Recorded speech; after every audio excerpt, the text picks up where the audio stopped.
জয় বাংলা, জয় বাংলা। আকাশ বাতাস কাঁপিয়ে বলতে হবে জয় বাংলা, জয় বাংলা, জয় বাংলা, জয় বাংলা। শুরুতেই আজকে যারা আমাদের সাথে এই কর্মসূচিতে পায়ে পা মিলিয়েছেন আমি সকলকে ধন্যবাদ জানাচ্ছি। আমাদের নেত্রীর এখানে সভা করার কথা ছিলেন, পরবর্তীকালে সফরসূচিতে কিছু পরিবর্তন থাকার কারণে আমি ৩-৪ দিন আগে নিষিদ্ধকে জানাই যে আমি এখানে একটি পদযাত্রা বা মিছিল বা রোড শো আপনারা যাই বলুন আজকের কর্মসূচি আমরা করব, এবং অত্যন্ত কম সময়ে আজকের এই কর্মসূচি আয়োজন করেছে। যে স্বতঃস্ফূর্ততা, ভালোবাসা, স্নেহ, উৎসাহ, উদ্দীপনা আমি আজকে বর্ধমান দুর্গাপুরবাসীর চোখে মুখে লক্ষ্য করেছি। এখান থেকে তৃণমূল কংগ্রেসের জয় শুধুমাত্র সময়ের অপেক্ষা। এবং রাস্তার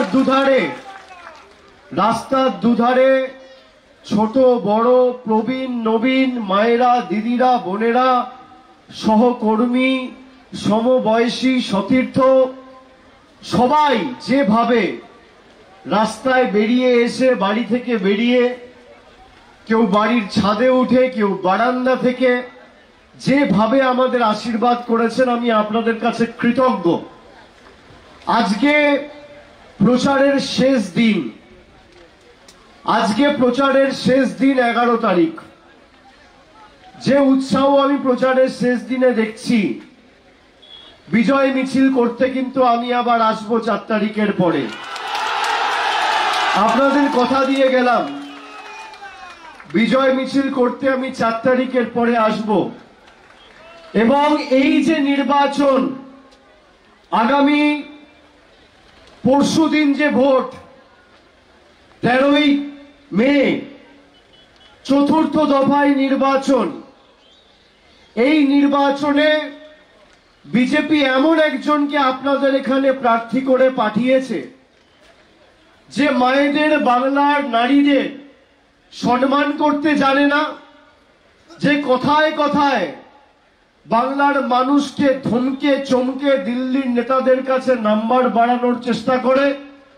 কখনো বলে গর্তে পুঁতে দেবো, কখনো বলে 6 ফুট গর্ত করে ঢুকিয়ে দেবো, কখনো বলে হাসপাতালে পাঠিয়ে দেবো, কখনো বলে রগড়ে দেবো, কখনো বলে দুর্গা মায়ের মা বাবাকে কেউ চেনে না, দুর্গা মায়ের পূর্বপুরুষ নেই, কখনো বাংলার কৃষ্টিকে অপমান, সংস্কৃতিকে অপমান, ঐতিহ্যকে অপমান, বাঙালিকে অপমান। আর তার নেতা ভারতবর্ষের প্রধানমন্ত্রী বাঙালি মাছ খায় বলে ব্যঙ্গ বিদ্রুপ করেছে। আগামী 13 তারিখ শুধুমাত্র তৃণমূল প্রার্থীকে জেতানোর ভোট নয়, যারা 10 বছর ধরে কেন্দ্রের সরকারের ক্ষমতায়, এই পূর্ব বর্ধমান জেলা বাংলার শস্য ভান্ডার, এখানে কৃষকদের কোনো আর্থিক সাহায্য, সহযোগিতা, সহায়তার হাত তো এই সরকার বাড়ায়নি। উপরন্তু সারের দাম, পটাশের দাম, ইউরিয়ার দাম বাড়িয়ে কৃষকদের জীবন দুর্বিষহ করে দিয়েছে এই মোদী সরকার। মহিলাদের কিভাবে অপমান করেছে বিজেপি আপনারা দেখেছেন। 3 মাস ধরে সন্দেশখালি করে এই বিজেপির নেতারা গলা ফাটিয়েছিল। আজকে সন্দেশখালির যে ভিডিও সামনে এসছে আপনারা সবাই দেখেছেন। বিজেপির মন্ডলের সভাপতি বলছে সন্দেশখালিতে কোনো ধর্ষণ হয়নি, মিথ্যে মামলা দিয়ে আমরা অভিযোগ করেছি যাতে তৃণমূলের নেতাদের জেলে ঢোকাতে পারি। যারা 2000 টাকার বিনিময়ে আমার মায়ের, বোনের, দিদির, বৌদিদের সম্ভ্রম, সম্মান, মর্যাদা লুণ্ঠিত করেছে, আমি আপনাদের জিজ্ঞেস করতে চাই ভাইয়েরা, আগামী 13 তারিখ এই বিজেপিকে উচিত শিক্ষা দেওয়া উচিত, হ্যাঁ কি না? যারা আমাদের লক্ষ্মীর ভান্ডারের টাকা বন্ধ করতে চায় তাদের উচিত শিক্ষা দেবেন, হ্যাঁ কি না? যারা আমাদের 100 দিনের টাকা বন্ধ করতে চায় তাদের উচিত শিক্ষা দেবেন, হ্যাঁ কি না? যারা গরিব মানুষের আবাসের টাকা বন্ধ করেছে তাদের উচিত শিক্ষা দেবেন, হ্যাঁ কি না? দিলীপ বাবু মেদিনীপুরে জিতেছিলেন, 5 বছর সাংসদ ছিলেন। আচ্ছা বলুন তো, তাহলে বিজেপি মেদিনীপুর থেকে তাকে দাঁড় করালো না কেন? হারবে কেন?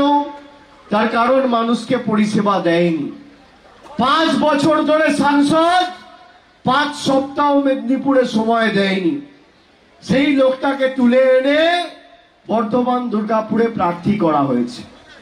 অমিত শাহ সভা করে বলছে যে এখানে যে রাষ্ট্রায়ত্ত কারখানাগুলো রয়েছে আমরা সেগুলো খোলার ব্যবস্থা করব। আপনি 10 বছর কি নাকে নস্যি দিয়ে ঘুমাচ্ছিলেন? 10 বছর কেন্দ্রে আপনার সরকার ক্ষমতায়, এই দুর্গাপুরে স্টিল প্ল্যান্ট এরা বিক্রি করতে চেয়েছিল। কর্মীদের প্রতিবাদে প্রতিরোধে এরা করতে পারেনি। মানুষ যেভাবে প্রতিরোধের রাস্তা বেছে নিয়েছে এরা পারেনি। ভারতবর্ষের প্রধানমন্ত্রী বাঙালিকে বলছে হিন্দু বিরোধী, তার কারণ আমরা মাছ খাই। কারা মাছ খান একটু হাত তুলুন তো, কারা মাছ খান একটু হাত তুলুন। মাছ মাংস ডিম খাই বলে বাংলাকে বলছে দেশ বিরোধী। আমরা নাকি দেশ বিরোধী। যারা বাংলার সংস্কৃতি জানে না, কৃষ্টি জানে না, ঐতিহ্য জানে না, তারা আমাদেরকে এসে বলবে যে মাছ খাবো না, ডিম খাবো না, মাংস খাবো।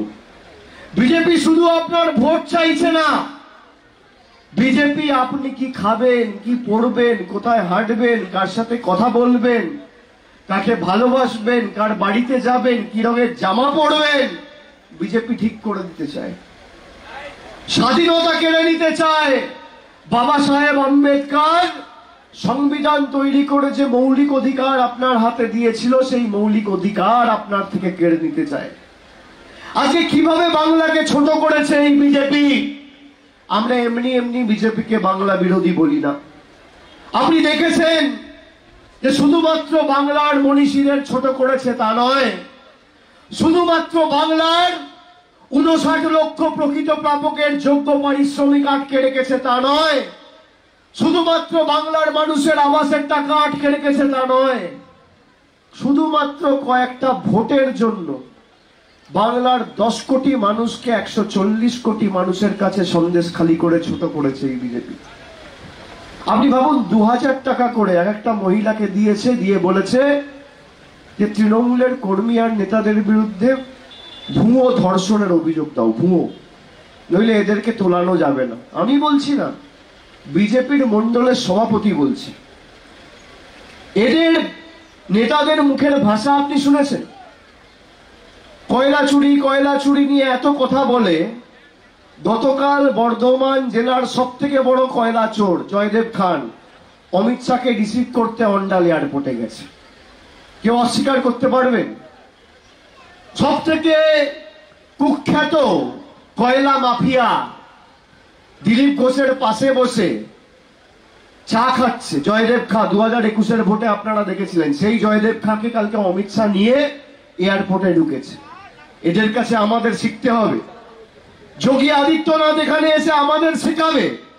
তপশিলি মায়েরা যারা আছেন শুনে রাখুন, আপনারা বিজেপির কেন্দ্র সরকারের আমলে সব থেকে বেশি তপশিলীদের উপর অত্যাচার আক্রমণের ঘটনা যদি কোন রাজ্যে ঘটে থাকে সেই রাজ্যের নাম উত্তরপ্রদেশ।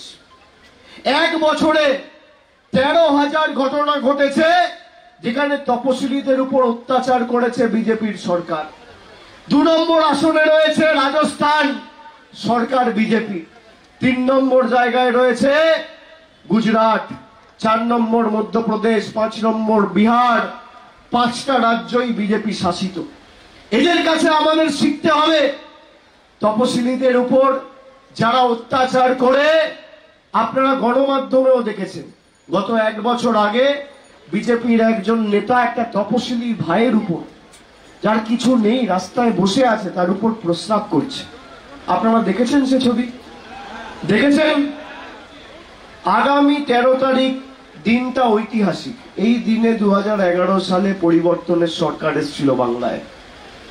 আর আপনারা যে ভূমিকা পূর্ব বর্ধমানের আপামর জনসাধারণ পালন করেছেন 2021 সালে, আমি আপনাদের কাছে কৃতজ্ঞ। আপনারা তৃতীয়বার আমাদের সরকার তৈরি করার ক্ষেত্রে অগ্রণী ভূমিকা পালন করেছেন।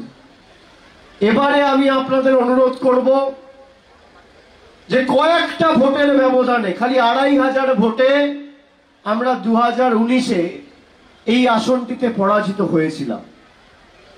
5 বছর বিজেপির যিনি প্রার্থী ছিলেন তাকে ঘাড় ধাক্কা দিয়ে বিজেপি পাঠিয়ে দিয়েছে আসানসোলে, আর মেদিনীপুরের প্রার্থীকে ঘাড় ধাক্কা দিয়ে পাঠিয়ে দিয়েছে বর্ধমান দুর্গাপুরে। বর্ধমান দুর্গাপুরকে ডাম্পিং গ্রাউন্ড হিসেবে ব্যবহার করছে বিজেপি। আমি মায়েদের জিজ্ঞেস করব যে আমাদের প্রার্থী কীর্তি আজাদ আপনাদের পছন্দ? আপনাদের পছন্দ? আপনারা কীর্তি আজাদের ইতিহাস জানেন? এই ভদ্রলোক বিজেপির যখন সব থেকে ভালো সময় 2014 সালে যখন মোদী সরকার এলো ক্ষমতায়, তখন বিজেপিতে প্রয়াত অরুণ জেটলির বিরুদ্ধে, দুর্নীতির বিরুদ্ধে সরব হয়েছিল বলে এনাকে বিজেপি থেকে বহিষ্কার করেছিল। বিজেপির সব থেকে ভালো সময় বিজেপি ছেড়ে এই লোকটি বেরিয়ে এসছে। আর যাই হোক, মানুষের সাথে বেইমানি কীর্তি আজাদ কোনোদিন করবে না, এটা মাথায় রাখবে। সব থেকে ভালো সময়, সব থেকে ভালো সময়, খারাপ সময় নয়। বিজেপির সব থেকে ভালো সময় দুর্নীতির অভিযোগকে সামনে রেখে বলেছিল যদি ব্যবস্থা না নেন তাহলে বেরিয়ে চলে আসবে। আর এই বিজেপি আমাদেরকে শেখাবে রাজ্য কি করে চালাতে হয়। গরিব মানুষের বাড়ির টাকা 4 বছর ধরে বন্ধ করে রেখেছে। আমি মোদীকে চ্যালেঞ্জ করেছিলাম প্রধানমন্ত্রীর পদের প্রতি পূর্ণ সম্মান মর্যাদা জানিয়ে। আপনি দেশের প্রধানমন্ত্রী, আপনাকে সম্মান করে জানান। বলি, আবেদন করি যে আপনি যদি পারেন যে অভিযোগগুলো করছেন আপনি তথ্য সামনে আনুন। আপনি যদি প্রমাণ করতে পারেন যে 2017-18 থেকে আবাসের যে তালিকা তৈরি হয়েছে আর 21-এর পর বাংলায় হারার পর আপনি 10 পয়সা বাংলার সরকারকে দিয়েছেন, আমি রাজনীতি করব না, তৃণমূলের হয়ে ভোট চাইতে যাব না। আজকে 2 মাস হতে চলল, এখনো শ্বেতপত্র প্রকাশ করতে পারেনি। এদের মাথার চুল থেকে পায়ের নখ 2 নম্বরই। গঙ্গাধর গয়াল বলছে 2000 টাকা দিয়ে ভুয়ো কমপ্লেন করিয়েছি। আপনি ভাবুন বাংলাকে কিভাবে, বাংলার 1,65,000 কোটি টাকা আজকে পাও না। আমি আপনাদের কথা দিয়ে যাচ্ছি, আমি 3 মাস ধরে রাস্তায়, মানুষের চোখের মুখের ভাষা আমি বুঝি। কেন্দ্রে পরিবর্তনের সরকার আসা খালি সময়ের অপেক্ষা। 4 তারিখ ভারতবর্ষের মাটিতে পরিবর্তন হচ্ছে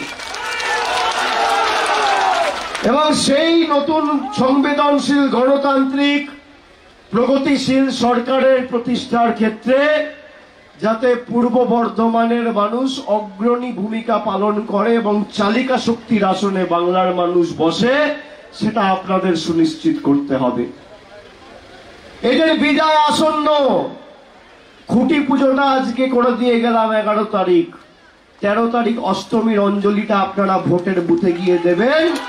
আর 4 তারিখ ভোকারটা, 4 তারিখ চিচিং ফাঁক, ইভিএম ব্যালট বক্স খুলবে আর পদ্ম ফুলের নেতারা চোখে সর্ষে ফুল দেখবে। দিলীপ বাবু এখন সব জায়গায় গিয়ে মানুষকে টাকা দিচ্ছে, অনেক জায়গায় গিয়ে বলছে নাও টাকা নাও, ক্লাবদের টাকা দিচ্ছে, লোকেদের টাকা দিচ্ছে, কিনতে চাইছে আপনাকে। 5 বছর আপনি ভালো আছেন, আপনার বাড়িতে রান্না হয়েছে, 2 মুঠো সবাই খেয়েছে, পরিবারের সবার স্বাস্থ্য ঠিক আছে, একবার জিজ্ঞেস করে নিন। ঠেলায় না পড়লে বিড়াল গাছে ওঠে না। আর এখন এসে আপনাকে টাকা দিতে চাইছে। আপনার আশীর্বাদ, ভালোবাসা, স্নেহ, আবেগকে এরা টাকা দিয়ে কিনতে চাইছে। আপনারা টাকা নেবেন? এই তো টাকা নেবেন, বলুন হ্যাঁ। বলুন হ্যাঁ এই টাকা আপনার টাকা। আমাদের লোকেরা বলবে টাকা নেবেন না। আমি আপনাদের অনুরোধ করে বলবো টাকাটা নিয়ে নেবেন। এটা গরিব মানুষের টাকা। বড় ফুলের থেকে টাকা নেবেন আর জোড়া ফুলে ভোট দেবেন। যে যে ভাষায় বোঝে তাকে সে ভাষাতেই জবাব দেবেন। তৃণমূল সারা বছর আপনার পাশে থাকে, চেনা বামুনের পইতে লাগে না। আর বহিরাগতরা খালি ভোটের সময় পরিযায়ী হয়ে আপনার কাছে আসে। একদিকে মমতা বন্দ্যোপাধ্যায় লক্ষ্মীর ভান্ডার করে আমাদের মায়েদের, দিদিদের, বৌদিদের 1000 টাকা করে দিচ্ছে, আর অন্যদিকে মোদী সরকার আধার আর প্যান কার্ডের লিঙ্ক করার নাম করে সেই 1000 টাকা আপনার থেকে নিয়ে চলে যাচ্ছে। বিজেপির নেতারা প্রকাশ্যে বলছে, আমি আপনাকে অডিও ক্লিপিং শোনাচ্ছি, যে আমরা যদি ভালো ফল করি 3 মাসের মধ্যে লক্ষ্মীর ভান্ডার বন্ধ হবে। আপনারা শুনুন।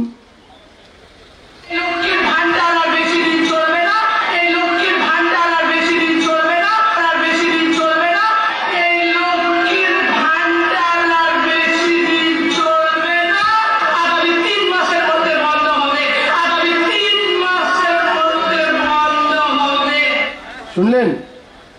বলছে লক্ষ্মীর ভান্ডার আর বেশি দিন চলবে না, আগামী 3 মাসের মধ্যে বন্ধ হবে।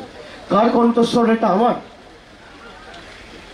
যিনি কথা বলেছেন তার নাম হচ্ছে দীপা চক্রবর্তী, কুচবিহারে বিজেপির জেলা কমিটির সহ সভানেত্রী। 1 মাস হয়ে গেছে বলেছে তার বিরুদ্ধে কোনো ব্যবস্থা নেয়নি। বিজেপি 2019-এ এসে মানুষের বাড়ির টাকা আটকেছে, 100 দিনের টাকা আটকেছে, রাস্তার টাকা আটকেছে। এবার লক্ষ্মীর ভান্ডার আটকাতে চাইছে। আপনাদের মুখগুলো এত ছোট ছোট হয়ে গেল কেন শুনে মায়েদের? বিজেপি আটকে দেয় বলেছে বলে। বিজেপি বলেছে জিতলে আটকাবে, জিতবে তো তৃণমূল, জিতবে তো তৃণমূল।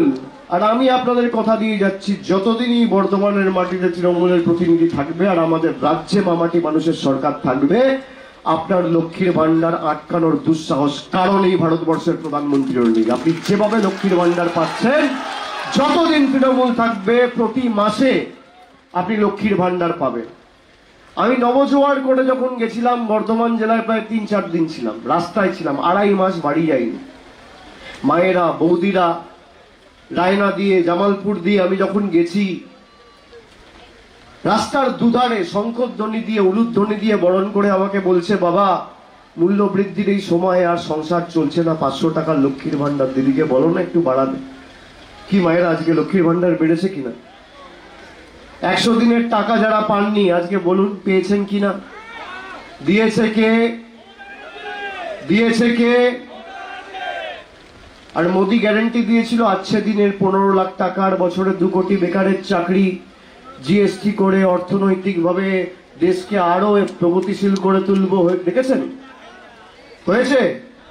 মমতা ব্যানার্জির 1000 টাকা লক্ষ্মীর ভান্ডার আপনি পাচ্ছেন, কন্যাশ্রীর 25,000 আপনার ব্যাংকে ঢুকেছে, রূপশ্রীর 25,000 পেয়েছেন, মোদিজির 15 লাখের 15 পয়সাও আপনি পাননি।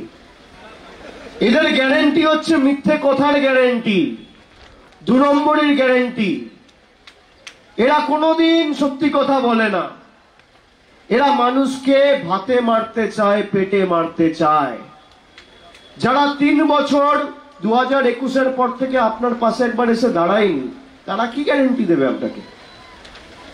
যারা বাংলার টাকা আটকে রাখে, আপনি জানেন আমাদের কত টাকা আটকে রেখেছে দিল্লির সরকার? 1,64,000 কোটি টাকা। এই টাকা কেন্দ্র সরকারে পরিবর্তন হবে আর 3 মাসের মধ্যে এনে মানুষের হাতে আমাদের সরকার তুলে দেবে। আমাদের প্রতিশ্রুতি, আমাদের প্রতিজ্ঞা, আমাদের শপথ। প্রয়োজনে দেব মোরা 1 নদী রক্ত, হোক না পথের বাধা প্রস্তুর শক্ত। অবিরাম লড়াইয়ের চির সংঘর্ষে একদিন সে পাহাড় টলবেই, মানুষের সংগ্রাম চলবেই। যারা রবীন্দ্রনাথকে অপমান করে, নজরুলকে অপমান করে, ঈশ্বরচন্দ্র বিদ্যাসাগরকে অপমান করে, রামমোহন রায়কে অপমান করে, স্বামী বিবেকানন্দকে অপমান করে, যারা পদে পদে 4টে 5টা 10টা ভোটের জন্য বাংলাকে 10 কোটি মানুষ, বাংলার 10 কোটি মানুষকে দেশের 140 কোটি মানুষের কাছে কলুষিত করে, তাদেরকে শুধু উৎখাত করা না, সমূলে একদম শিকড় সমেত উপড়ে ফেলার প্রতিশ্রুতি আমাদের নিতে হবে। কথায় আছে না, স্যাকড়া ঠুকঠাক কামারের এক ঘা। অনেক ঠুকঠাক 5 বছর ধরে বিজেপি করেছে, এক ঘা আপনারা দেবেন আগামী 13 তারিখ। 7 দফায় ভোট হয়েছে, মানে ভোট হচ্ছে, 3 দফায় ভোট হয়ে গেছে, আপনাদের 4র্থ দফায় ভোট। প্রথম দফায় কোথায় ভোট হয়েছিল? আলিপুরদুয়ার, কুচবিহার, জলপাইগুড়ি। আলিপুরদুয়ার, কুচবিহার, জলপাইগুড়ির মানুষ এদের মাথাটা ভেঙে দিয়েছে গণতান্ত্রিক ভাবে ভোটাধিকার প্রয়োগ করে। দ্বিতীয় দফায় বালুরঘাট, রায়গঞ্জ, এদের ঘাটটা ভেঙেছে। তৃতীয় দফায় মালদা, মুর্শিদাবাদ, এদের মেরুদণ্ডটা ভেঙেছে। 4র্থ দফায় আপনারা কোমরটা ভাঙবেন। 5ম দফায় হাওড়া, হুগলি, হাঁটুটা ভাঙা হবে। 6ম দফায় মেদিনীপুর, জঙ্গলমহল, কনুইটার হাতটা ভাঙা হবে। আর 7ম দফায় তো আমি আছি, ডায়মন্ড হারবার, ঔদ্ধত্য, অহংকার আর দম্ভ ভেঙে চূর্ণ বিচূর্ণ করব। আপনি ভাবুন, একটা সরকার ক্ষমতায় রিমোট কন্ট্রোলের মতো সরকার চালিয়েছে। রিমোট কন্ট্রোল টিপবো, মানুষের টাকা বন্ধ। রিমোট কন্ট্রোল টিপবো, মানুষের টাকা বন্ধ। মানুষ, আপনারা যারা এখানে আছেন, আপনাদের মধ্যে অনেকে ভাবে আমার একটা ভোটের কি দাম। আপনারা ভাবেন তো যে আমার একটা ভোট দিয়ে আর কি হবে, একটা ভোটের কি দাম। মোদির কাছে যদি রিমোট কন্ট্রোলের বোতাম থাকে, আপনার কাছে ইভিএম এর বোতাম রয়েছে। আপনার সাথে যেভাবে রিমোট কন্ট্রোলের বোতাম টিপে আপনাকে নিপীড়িত, শোষিত, অত্যাচারিত, লাঞ্ছিত, বঞ্চিত, অবহেলিত, অত্যাচারিত করে রেখেছে, এক ঝটকায়, এক কোপে এবার ইভিএম এর বোতামটা টিপে এবার এদের রাজনৈতিক ভবিষ্যৎটা অন্ধকার করে দেওয়ার প্রতিশ্রুতি নিতে হবে। মোদির কাছে রিমোটের বোতাম, আর আপনার কাছে ইভিএম এর বোতাম। ইভিএম এর বোতামটা এখানে টিপবেন, আর ভূমিকম্পটা দিল্লিতে হবে। 440 ভোল্টের ঝটকা বিজেপি খাবে। আর 4 তারিখ যখন ভোট বাক্স খুলবে, তখন পদ্ম ফুলের নেতারা চোখে সর্ষে ফুল দেখবে। এদেরকে বিদায় দিতে হবে মায়েরা। এরা জেতা মানে, আপনি দেখুন 2014 থেকে 2019 বাংলায় 34 জন তৃণমূলের প্রতিনিধি ছিল। ভারতবর্ষে মোদী জিতেছিল, কিন্তু বাংলার টাকা আটকে রাখতে পারেনি। যেই এদের বিভিন্ন জায়গায় এমপিরা জিতেছে, বর্ধমান, দুর্গাপুরে জিতেছে, আসানসোলে 2019 সালে জিতেছিল, বাঁকুড়ায় জিতেছে, বিষ্ণুপুরে জিতেছে, ঝাড়গ্রামে জিতেছে, পুরুলিয়ায় জিতেছে। 18টা এমপি যেই জিতেছে, বাংলার টাকা বন্ধ। তৃণমূল জিতলে আপনি আপনার অধিকার পাবেন, আর বিজেপি জিতলে আপনি আপনার অধিকার থেকে বঞ্চিত থাকবেন। এটা প্রতিষ্ঠিত। তাই আগামী দিন আমাদের যে সরকার, উন্নয়নমূলক সরকার, মামাটি মানুষের সরকার বাংলায় রয়েছে, আমরা যেভাবে মানুষকে পরিষেবা দিয়েছি, আমরা আমাদের ইস্তাহার প্রকাশ করে বলেছি যে আগামী 4 তারিখ ভারতবর্ষে নতুন সরকার প্রতিষ্ঠিত হওয়ার পরে আমরা বাংলায় যেভাবে 2,12,00,000 মায়েদের লক্ষ্মীর ভান্ডার দিয়েছি, আগামী দিন ভারতবর্ষের 50 থেকে 55 কোটি মায়েদের আমরা লক্ষ্মীর ভান্ডার দেবো। এটা আমাদের প্রতিশ্রুতি। আর বিজেপির ইস্তাহারে কি বলেছে? অন্ন নিয়ে কোনো কথা নেই, বস্ত্র নিয়ে কোনো কথা নেই, বাসস্থান নিয়ে কোনো কথা নেই, শিক্ষা নিয়ে কোনো কথা নেই, কর্মসংস্থান নিয়ে কোনো কথা নেই, পরিকাঠামো নিয়ে কোনো কথা নেই, সামাজিক সুরক্ষা নিয়ে কোনো কথা নেই। বিজেপি তার সংকল্পপত্রে কি বলেছে জানেন?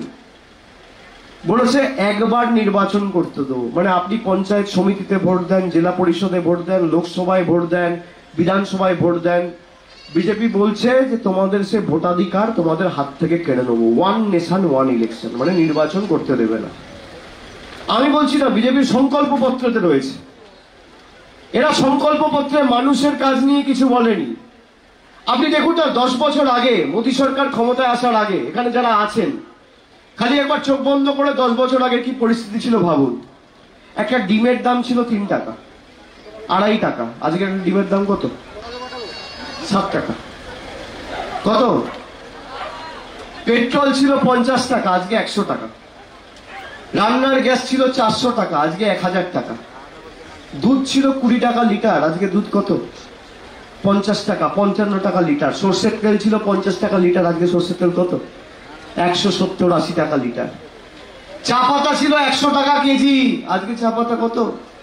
280 টাকা কেজি। রসুন ছিল 70 টাকা কেজি, আজকে রসুন কত? 430 টাকা কেজি। পাতি লেবু 180 টাকা কেজি। মুগ মসুরের ডাল ছিল 55-60 টাকা কেজি, আজকে 160, 150। আপনি ভাবুন দেশটাকে কিভাবে এরা ধ্বংস করেছে। আগামী দিন যদি এরা ক্ষমতায় আসে, রান্নার গ্যাসটা আর 1000 থাকবে না, 2000 যাবে। মুগ মসুরের ডাল আর 160 থাকবে না, 300 হবে। রসুন 430 থাকবে না, 900 হবে। 70 টাকার রসুন 900 টাকায় বাজারে পাওয়া যাবে। মমতা বন্দ্যোপাধ্যায় আপনাকে লক্ষ্মীর ভান্ডার দিচ্ছে তপশিলি মায়েদের 1200 টাকা, আর মোদিজি গ্যাস দিয়ে সে 1200 টাকাটা নিয়ে নিচ্ছে। মমতা বন্দ্যোপাধ্যায় লক্ষ্মীর ভান্ডার দিচ্ছে 1000 টাকা, বিনা পয়সায় রেশন দিচ্ছে, আর মোদিজি দিচ্ছে গ্যাস। যখন ভোট দিতে যাবেন, রান্নার গ্যাসটাকে মোদিজির কথাই মোদিজিকে বলছি, একটু প্রণাম করে যাবে।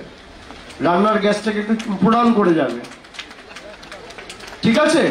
আর তার উপরে যে ভাতটা ফুটছে সেটাকেও প্রণাম করে যাবেন। তার কারণ রান্নার গ্যাসটাকে প্রণাম করলে আপনার মোদিজির কথা মনে পড়বে, যে 1200 টাকা গ্যাস।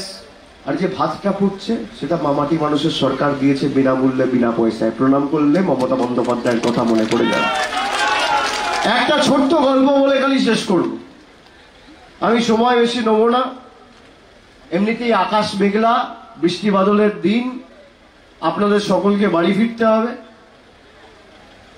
আমাকে অনেকে বলে যে বাবা আমার একটা ভোটে কি হবে। আমি নবজোয়ারও যখন করেছি, আমি আপনাদের বলেছি এই গণতন্ত্রে কারোর ক্ষমতা নেই মানুষ ছাড়া। ভারতবর্ষের প্রধানমন্ত্রী যদি ভাবে আমার হাতে সব ক্ষমতা, ভুল। মুখ্যমন্ত্রী যদি ভাবে আমার হাতে সব ক্ষমতা, ভুল। দেশের রাষ্ট্রপতি যদি ভাবে আমার হাতে সব ক্ষমতা, ভুল। কেউ ভোট দিয়েছে, আপনারা ভোট দিয়েছেন বলে কেউ বিধায়ক হয়েছে, কেউ সাংসদ হয়েছে, কেউ প্রধানমন্ত্রী হয়েছে, কেউ মুখ্যমন্ত্রী হয়েছে, কেউ কেন্দ্রীয় মন্ত্রী হয়েছে, কেউ রাজ্যের মন্ত্রী হয়েছে। আপনারা ভোট না দিলে এই দিলীপ ঘোষ হোক বা অমুক ঘোষ হোক বা কীর্তি আজাদ হোক বা রবি চ্যাটার্জি হোক বা নিশীথ মালিক বা অভিষেক বন্দ্যোপাধ্যায়, সবার মূল্য হচ্ছে এত বড় শূন্য। ছোট্ট একটা গল্প বলে শেষ করব। একটা জঙ্গলে একটা সাধু বাবা থাকতো। সেই সাধু বাবা 24 ঘন্টার মধ্যে অধিকাংশ সময় ধ্যান করে কাটাতো, সারাদিন ধ্যানে মগ্ন থাকতো। হঠাৎ একদিন সাধু বাবা ধ্যান করছে, তার পায়ের সামনে ছোট্ট একটা ইঁদুর গিয়ে বসে পড়েছে। সবাই শুনছেন? হঠাৎ সাধু বাবা ধ্যান করছে, একটা ছোট্ট ইঁদুর পায়ের সামনে গিয়ে বসে পড়েছে। সাধু বাবা 6 ঘন্টা, 7 ঘন্টা, 8 ঘন্টা, 10 ঘন্টা হয়ে গেল, চোখ খুলছে না। ধ্যান করেই চলেছে, আর ইঁদুরটাও পালায় না, ইঁদুরটাও বসে রয়েছে চুপ করে। হঠাৎ 10-12 ঘন্টা পর সাধু বাবা চোখ খুলেছে, ধ্যান ভেঙেছে, দেখছে পায়ের তলায় একটা ছোট্ট ইঁদুর বসে। সাধু বাবা জিজ্ঞেস করলো, কি হলো, তুমি এতক্ষণ ধরে বসে, কি চাই তোমার? ইঁদুরটা বলছে, সাধু বাবা এই জঙ্গলে অনেক বিড়াল আছে, আমাকে সারা দিন তাড়া করে করে বেড়াচ্ছে, তুমি আমাকে বিড়াল করে দাও না, ভর দিয়ে মন্ত্র পড়ে জল ছিটিয়ে তুমি আমাকে বিড়াল করে দাও। সাধু বাবা বলল, এতক্ষণ ধরে বেচারা বসে আছে, ঠিক আছে, কি আমি খালি হাতে ফেরাবো না। মন্ত্র পড়ে জল ছিটিয়ে ইঁদুরটাকে বিড়াল করে দিল। বিড়ালটা চলে গেল। আবার 3 দিন, 4 দিন, 5 দিন পর বিড়ালটা এসে সাধু বাবার পায়ের তলায় বসেছে। সাধু বাবা ধ্যান করছে, ধ্যান ভাঙে না। 1 দিন পেরিয়ে গেল, 2 দিন পেরিয়ে গেল, 3 দিনের মাথায় সাধু বাবার ধ্যান ভেঙেছে। তো বিড়ালকে সাধু বাবা জিজ্ঞেস করছে, তোমাকে এই না ইঁদুর থেকে বিড়াল করলাম, তুমি আবার এসেছো, আবার কি চাই তোমার? তো সাধু বাবাকে বিড়ালটা বলছে, সাধু বাবা আমার ভুল হয়েছে, এই জঙ্গলে অনেক কুকুর রয়েছে, আমাকে তাড়া করে করে বেড়াচ্ছে, তুমি আমাকে কুকুর করে দাও, তাহলে আর বিড়ালকে তাড়া করতে পারবে না। সাধু বাবা দেখলো, ঠিক আছে, তো আগেও ইঁদুর ছিল, একে বিড়াল করেছি, এ কারোর খারাপ করেনি, তো চলো তোমার কুকুর করে দিচ্ছি বলে মন্ত্র পড়ে জল ছিটিয়ে বিড়ালটাকে কুকুর করে দিল। আবার 7 দিন পর ধ্যান করছে, দেখছে কুকুরটা পায়ের তলায় এসে বসে আছে। সাধু বাবা আবার চোখ খুলেছে, চোখ খুলে দেখছে কুকুরটা বসে আছে। তো তোমার আর কি চাই? তুমি ছিলে ইঁদুর, করলাম বিড়াল, তারপর বললে কুকুর করে দাও, করলাম কুকুর, এখন তুমি আবার এসছো। তো কুকুরটা বলছে, হ্যাঁ সাধু বাবা, এই জঙ্গলে একটা বাঘ আছে, আমাকে তাড়া করে করে বেড়াচ্ছে, তুমি আমাকে বাঘ করে দাও, নইলে তো আমাকে বাঘে খেয়ে নেবে। তো সাধু বাবা দেখলো, ঠিক আছে, ইঁদুর করেছি, বিড়াল করেছি, কুকুর করেছি, আবার বাঘ করে দেখি। সাধু বাবা আবার মন্ত্র জপ করে, জল ছিটিয়ে মাথায় মন্ত্র জপ করে কুকুর থেকে বাঘ করে দিল। যেই সাধু বাবা বাঘ করেছে, বাঘটা তেড়ে সাধু বাবাকেই খেতে এসছে। সাধু বাবা বলছে, তোর এত দুঃসাহস, তুই ছিলি ইঁদুর, করলাম বেড়াল, তারপর কুকুর, তারপর বাঘ, তুই এখন আমাকে খাবি? নিয়ে আবার মন্ত্র পড়ে জল ছিটিয়ে বাঘটাকে ইঁদুর করে দিয়েছে। আমি কেন বলছি? সাধু বাবা হচ্ছেন আপনারা, আর ইঁদুরটা হচ্ছে বিজেপি। ছিল ইঁদুর, আপনারা বিড়াল করেছেন, কুকুর করেছেন, বাঘ করেছেন, এখন বাঘ হয়ে আপনাদের খেতে এসছে। মানুষের টাকা বন্ধ। 13 তারিখ জল ছিটিয়ে আর মন্ত্র পড়ে জোড়া ফুলের বোতামটা টিপে আবার বাঘকে নেংটি ইঁদুরে পরিণত করতে হবে। এই কারণে বলছি, গণতন্ত্রে মানুষের থেকে সর্বশক্তিমান কেউ নেই, কারোর কোনো ক্ষমতা নেই। আরে আপনি পঞ্চায়েতে ভোট দিয়েছেন, সেই কারণে আপনার অধিকারকে সামনে রেখে আপনি 100 দিনের টাকা পেয়েছেন, লক্ষ্মীর ভান্ডার ডবল হয়েছে। আপনি আপনার অধিকারকে সামনে রেখে ভোট দিন না।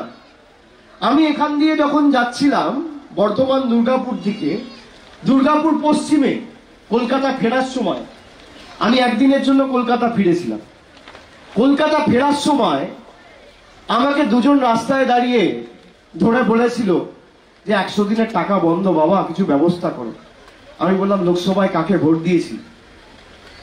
বললো বিজেপিকে। কেন? কোনো ধর্মের নামে ভুল করে রাম মন্দিরে ভোট দিয়ে দিয়েছি। আমি বললাম, ভালো করেছো, সেই কারণে 3000 কোটি টাকা খরচা করে দেশে রাম মন্দির হয়েছে, তোমার 100 দিনের টাকা বন্ধ আর বাড়ির টাকা বন্ধ। তুমি নিজের বাড়ির টাকা, রাস্তার টাকা, এলাকার টাকা, জল, কল, আলো, আবাস, 100 দিনের কাজ, লক্ষ্মীর ভান্ডারকে সামনে রেখে ভোট দাও। কোন নেতার ক্ষমতা নেই তোমার টাকা আটকে রাখবে, কোনো মুখ্যমন্ত্রীও নেই, কোনো প্রধানমন্ত্রীও নেই। এটাই গণতন্ত্র। পঞ্চায়েতে মানুষ দিল। আপনি বলুন না, যে 100 দিনের টাকা 3 বছর ধরে বন্ধ ছিল, ফেব্রুয়ারি মাসে সেই 100 দিনের টাকা আপনি পেয়েছেন।